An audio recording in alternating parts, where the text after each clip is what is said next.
basically, I'm going to record this again. The lady asked me earlier, did I read about the Sapiens? And I told her that I did. And I got a little bit more context about it. It doesn't really refute anything I've said initially in any type of recording or conversation regarding the religion of Jahiliyyah during and even before Prophet Muhammad's time.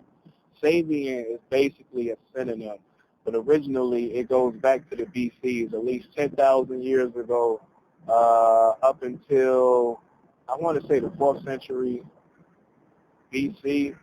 Yeah, up until like the 4th century BC, I believe.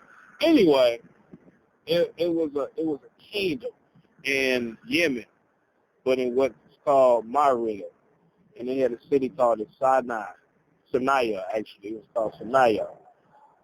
And the religion that those people believed, they were enemies, so they believed in nature and the stars and things of that nature and whatnot. They had finally got conquered by a group called, it escapes me, the Himyarites. The Himyarites. They had got conquered by them in Arabia, but Yemen. And the Himyarites ruled that area, Marib, once they finally conquered all of the cities and provinces of people that the Sabian kingdom. By the way, the Sabian kingdom was called the Saba kingdom. Let me put that in there. Anyway, once they conquered all of those areas in that little region of Marib, they ruled it up until 525 with a group called the Axumites, which were Ethiopia. They were from Ethiopia. That's when they conquered the Himyarites or whatnot. But anyway, going back to the term Sabian. Now you got Sabian, the kingdom of Sabian, which is S-A-B-E-A-N. Then you got the religion of it, S-A-B-I-A-N, which is really the same thing, but over periods you get like an extension of different connotations of a word. It's the same thing with nigga, mulatto, etc. So, in reading about this yesterday, I was telling the lady this morning that she got like 3 interpretations of it, or 3 different ways of looking at it. One, that they are labeled as Christians. And if so, that means it's basically a synonym to those that were referred as the Hanafi. Number 2, people that converted to Islam are labeled as Sabians. Number 3 is the people that believe in, you could say, Jahiliyyah. It's not for sure, but to me, it's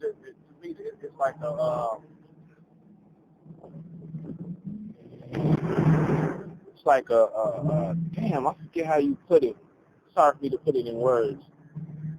Like interchangeable, let's put it that way. I feel like from my point of view, my understanding, the term is really just interchangeable.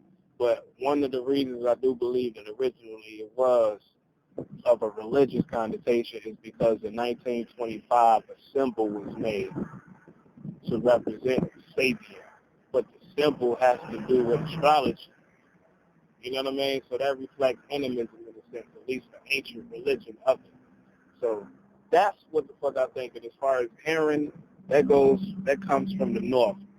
The Aaron people goes back at least, I think, 5,000 years ago, the 3rd millennium BC. And the Sabians, based on what I read, I'm talking about S-A-B-I-A-N, are mentioned in the Quran at least 3 times. I couldn't find the exact verses because it was like at 4:30 something, I believe. I don't know, but the library was going to close at 5 o'clock, and they had cut all the lights off while I was reading. So the reason I wanted to get the exact verses because I feel like it'll add more context to exactly who they were.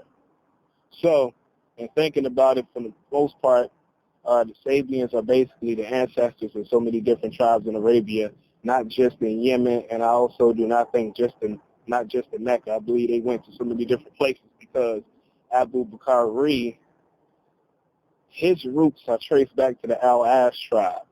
Now, the Al-As tribe dates back also to the 1st century A.D. in Marib.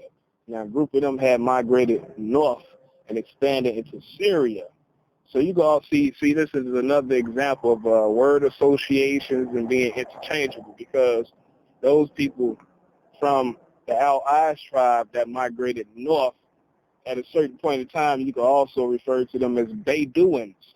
See what I'm saying? But they're not just Bedouins. It's a description based on definition.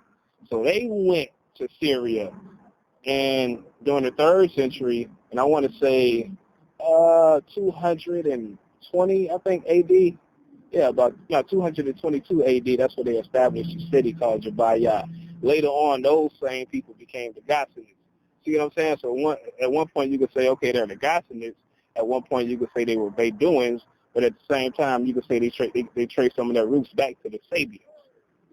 Get what I'm saying? Same thing with Abu Bakr. If he was from the Al-Iz tribe originally, and those people of the Al-Iz, of Maghrib, at one point in time were considered Sabians, or part of the Sabian kingdom during the BCs, then you could say their roots is traced back to that as well. So I think culturally speaking, you have, by definition, term Sabian has like multiple denotations to it.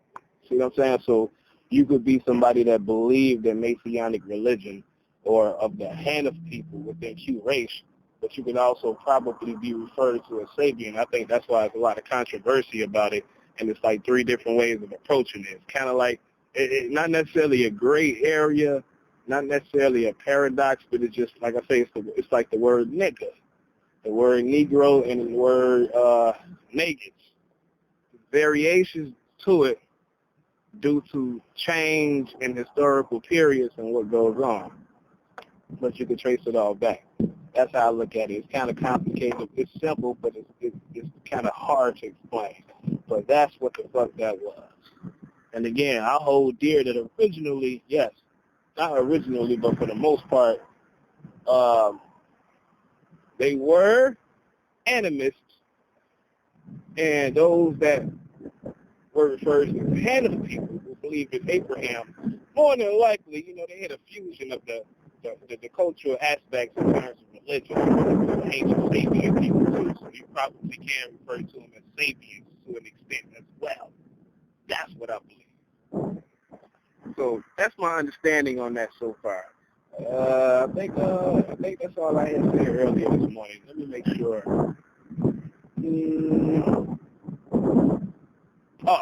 Also with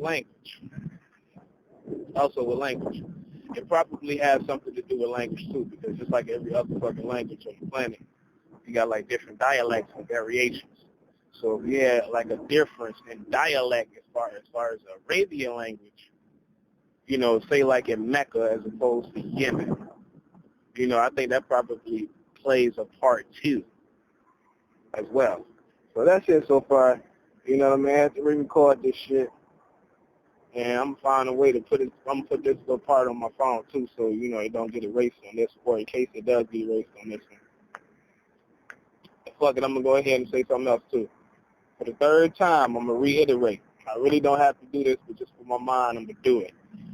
Conversation I had with this same lady from earlier. I had this conversation on the 28th of February last month. It got erased from my phone, so I'm gonna go through the essence of the different points that I made. Again, my shit documented, but I'm just going to put it in audio format again anyway. Like I said, we was talking. She believed in God, but she believed in the Christian version of God. I told her that I do not share that premise. My premise is different. So I brought up the Clovis people, and I was trying to ask her how can she fit that into the Bible as far as God speaking to people. And I made like a relation. I was like, okay, so if you had people that inhabited the Bering Strait, anywhere between 15 and 20,000 years ago, more than likely they lived there for a certain point of time until they just, the expansion continued gradually towards the west until they made it into Alaska. Because it's not like people was living in fucking Russia and they was like, hey, let's go this way and let's go to this other landmass. No, people lived along the Bering Straits for a long time, more than likely. Actually, that was the case. They lived there. A little strip of land, they lived there. So I'm like, okay, there's somebody, once these people inhabited the Bering Straits for whatever period that they did, for whatever time frame that they lived there, did somebody within that group have an epiphany or revelation from a God, according to Christian notion, to take their people to the West.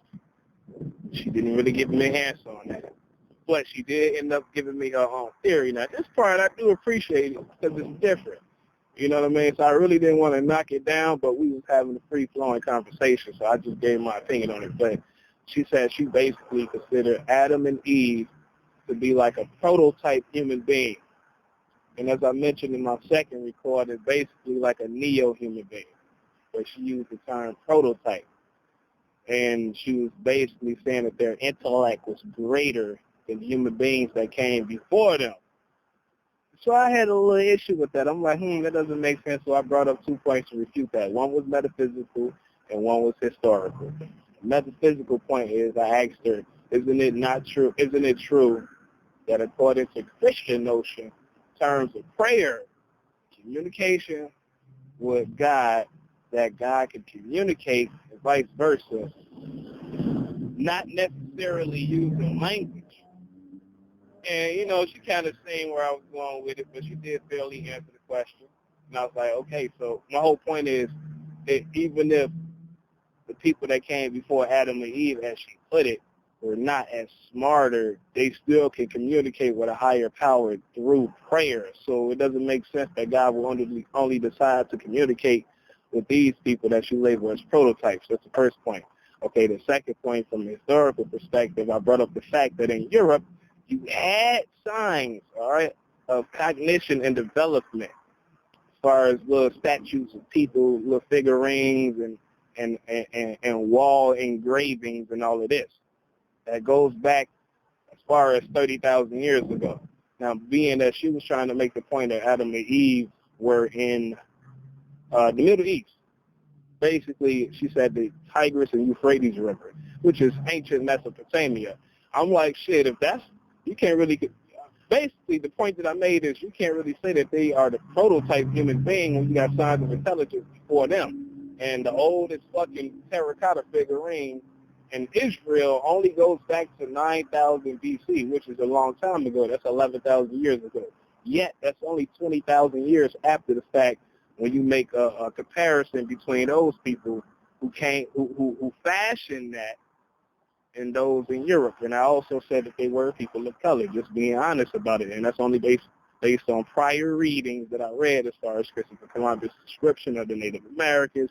I'm not going to get into that because it's me going over information 1,000 fucking times. But I was like, the whole point is, if they didn't come up with terracotta figurines until around 9,000 BC, but in Europe, the shit existed at least 20,000 years before that. And this is only terracotta figurines, by the way. That you can't necessarily say that they were the prototype. And then I referenced Hitler.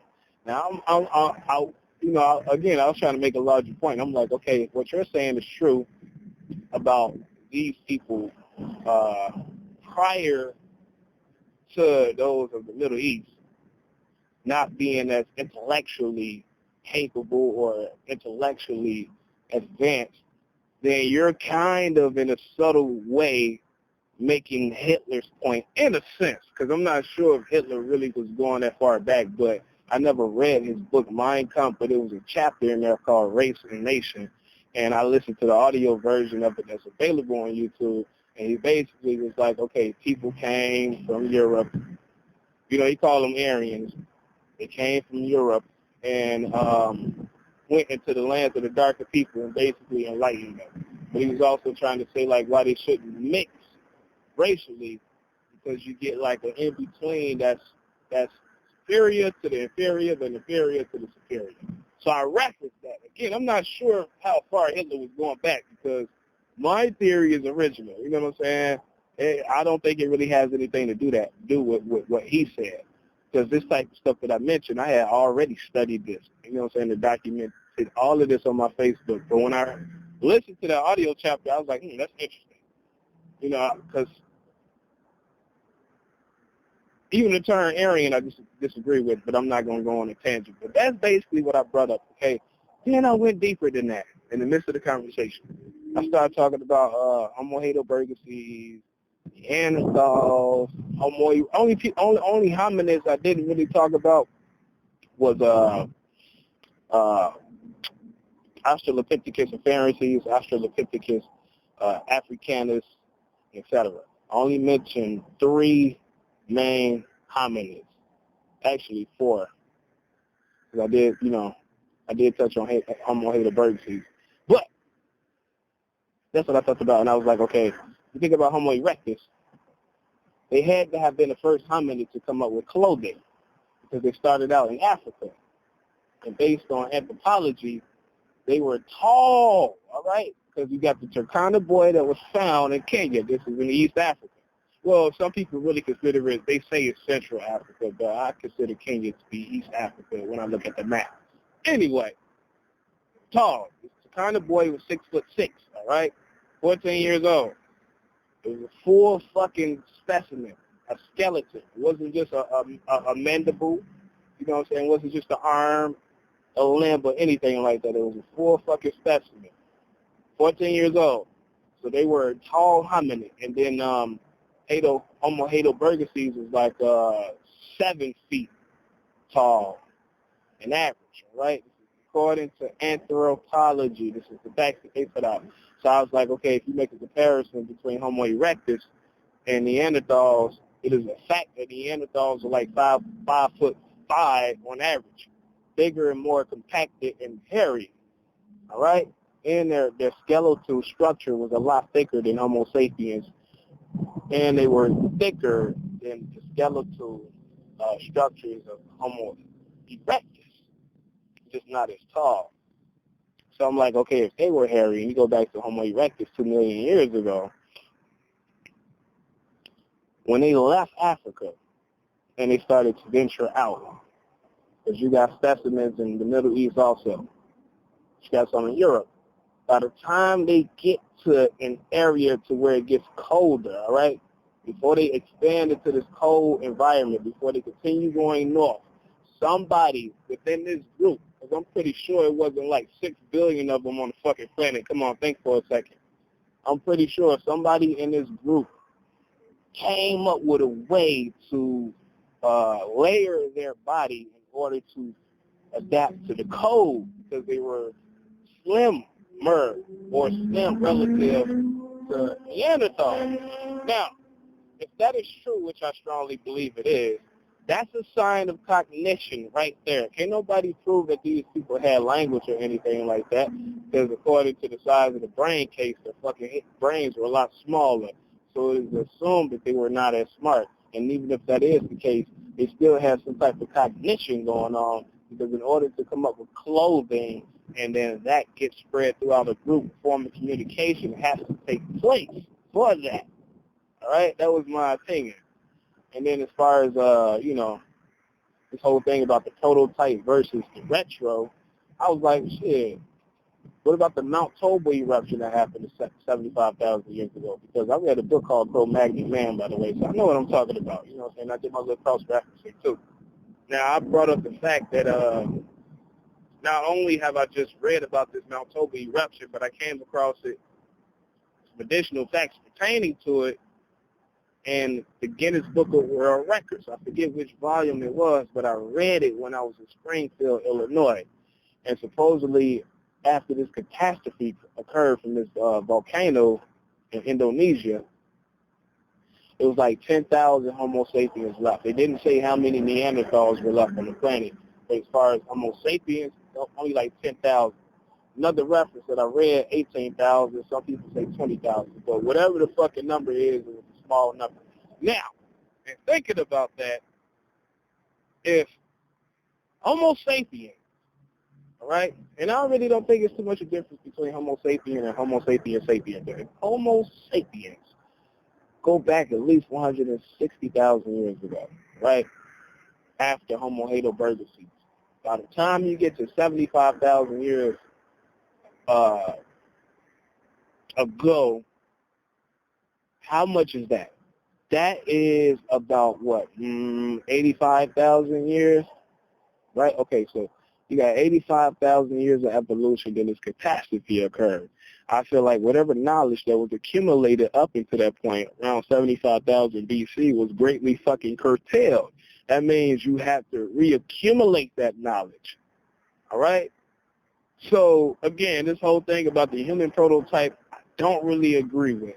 But I had this it was a good-ass conversation. I was going to put it on my YouTube when I got a chance, because when I plug this phone up at the computers at the library out here in Memphis, Tennessee, it doesn't really show up. So I got to use like a laptop or go to another library to where it does show up. But that was what the fuck I was saying. So I think that's all the essentials. I mean, it was other points I could have brought up, but I was just trying to make I was trying to make a point using a sufficient amount of information. So let me see. Oh yeah, I did bring up the Ashanga bomb too. Now that was only like 22,000 years ago, but I felt like it was relevant for the conversation as far as like human beings coming up with inventions and facts pertaining to the development of cognition. I did bring up the Ashanga bone that was found in North Africa and Algeria. I also brought up the eagle bone that was found in France that goes back like 14,000 years ago. Basically, rounded up 10,000 years after the fact of the Ashanga bone. But there's another bone in Europe. I forget exactly where. I read this a while ago, but I do got it on my Facebook. But that bone was created like around the time the Ashanga bone was created. The only reason why I bring up all three of these is because when you look at the markings on there, they're similar. It has the same set of markings. I don't really consider it abstract symbols as far as language because it's not.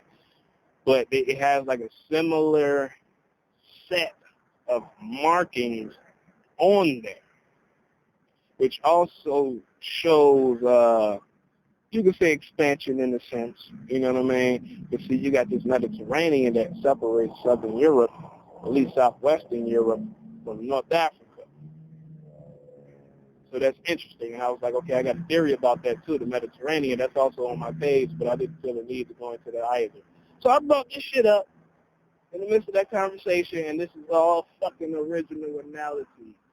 And these are isolated facts that I read in textbooks and the reference sections at various libraries I've been to, whether it's in Detroit. A lot of it was in Detroit, Minneapolis, Minnesota. I mean, so many fucking places. It's ridiculous. So anyway, yeah. Let me see, what else did I bring up? Let me see. I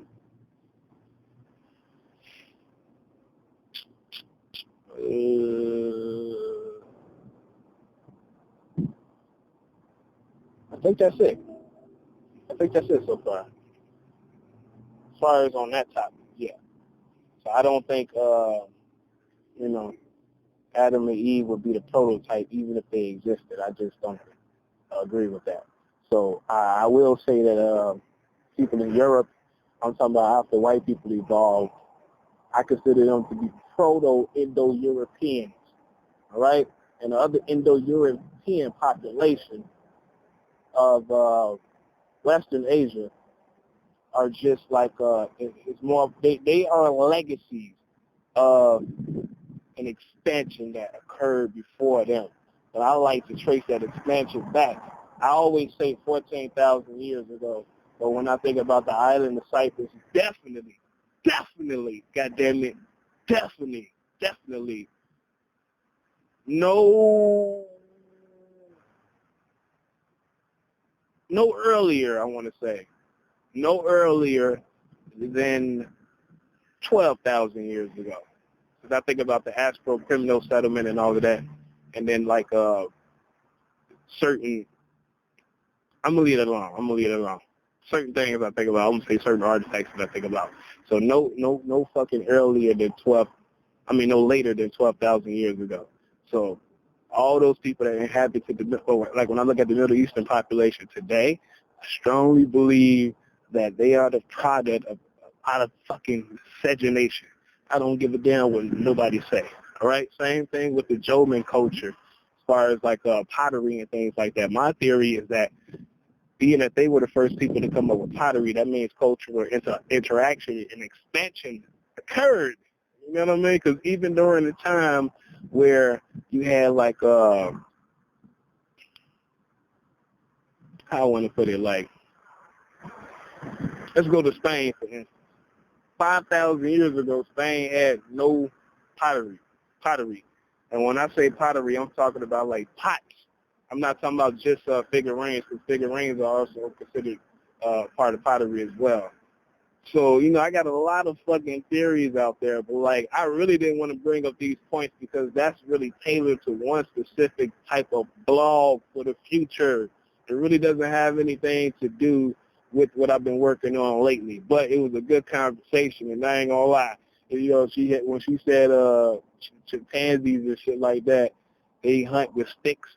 And they hunt, I think she said ants or something like that. I was like, yeah, this deserves for me to go ahead and pull some ammunition out that I really didn't want to pull out. So, again, I just want to redocument this shit.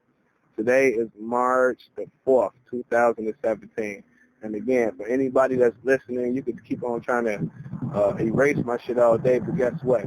All these states that I've been to, I don't know none of these people, and I've been documenting the shit that's been going on in my statuses on Facebook, so I can always go to my note section with my phone and show a visualization of the dates and the shit that I have wrote down and took and documented in my note section. And if you go ahead and read your little copy laws, you'll see that all that shit is protected under copyright laws. That's not to mention my YouTube page. That's secondary. So, hey, whatever. Certain shit certain little details I be forgetting because of stuff that I go through, but that don't really matter because when I get on it, oh shit, I didn't say this to her too because I didn't, it wasn't that relevant. But when I do go that far back and I talk about that dynamic, oh man, the shit that I'm gonna say is gonna shock the fuck out of people to the point where they gonna be so fucking interested. They're going to drop a lot of the normal shit that they believe in. Trust me. I'm finna say some stuff and put it in such a way that it's so clear. It's like sci-fi candy, but real. So, yeah, that's all I want to say so far.